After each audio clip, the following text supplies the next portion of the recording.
Kia ora.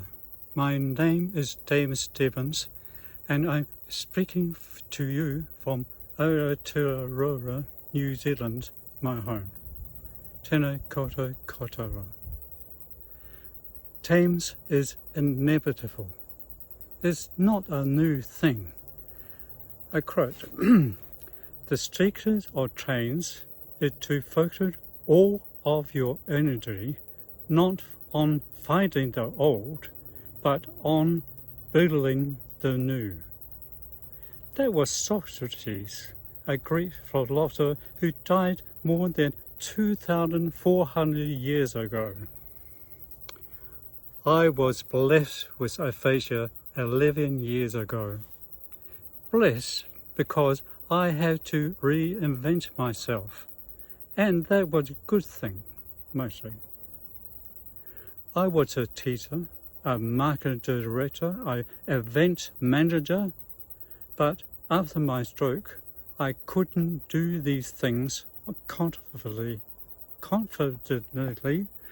anymore. And sure, the failure is frustrating and challenging and frustrating and exhausting and frustrating, but I am an optimist at heart. Roy to Bennett in the book The Light of the Heart said, "Instead of worrying about what you cannot control, shift your energy to what you can create."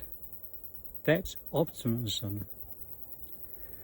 After my stroke, I couldn't speak, read or write, but because of my background, I determined that I would reteach myself.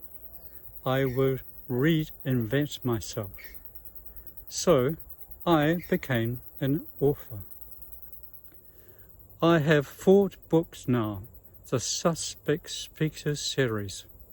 Not biographies, not medical texts with all their jargon, but creative stories that deal with people who have communication difficulties, people with aphasia. I know some of you have read them, but indulge me. The first 2 have 15 short stories. Each one of the stories had 3 versions, A, B, and C. The A version are compact. The sentences are succinct. It's perfect for people with aphasia who are just learning to read. The B version are a little bit more descriptive, and the C version are the whole story. The third book has longer short stories and only 2 versions, A and B, with some poems. The books are called, unsurprisingly, The Suspect Speaker, More Suspect Speaking, and Even More Suspect Speaking. The series is therapeutic. The first 2 books are people new to aphasia. The third book, with the longer short stories and 2 versions, are for medium readers.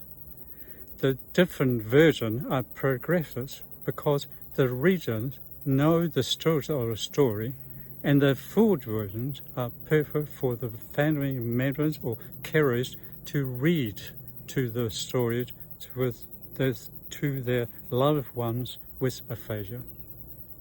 The 4th book is quite different. 3 long short stories or novelettes and 1 novella, and only 1 version. 4 tales, so The Suspect Quartet. The 4th book, well, I couldn't resist. Some of the stories I had created in the first 3 books deserved developing in a new way. And the novella, The Muddled Maze, was an idea that my granddaughter came up with. They are more gritty, more realistic, more romantic and funny and poignant and full of the frustration and exhaustion and hope that people with aphasias go through every day, every conversation.